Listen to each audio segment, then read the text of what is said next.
Strategy of the wealthy. Alam nyo, majority natin pagdating ng sweldo, inuuna gumasto kaysa magtabi. Saka na magtatabi pagkatapos gumasto. Ang tanong, may natira pa po ba? Kung wala, ibig lang sabihin may kulang sa iyong pagmamanage sa finances.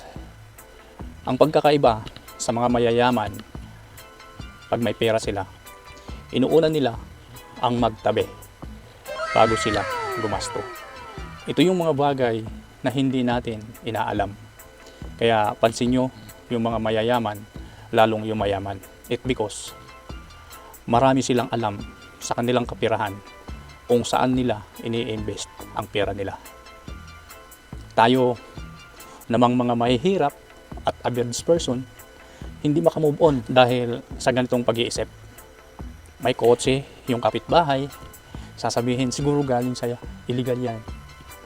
Ang yabang naman yan.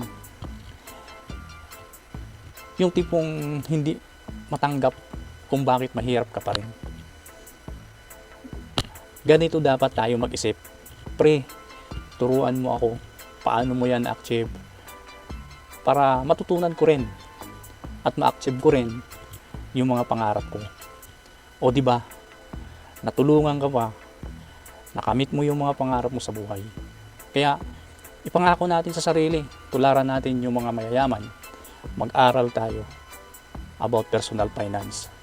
So tara, samahan mo ako kung gusto mong matuto about personal finance. Gag-guide kita. 2025 na, wag mo nang sayangin yung time mo sa mga bagay na hindi naman nakakatulong sa'yo. Ito na yung time mo. Let's go.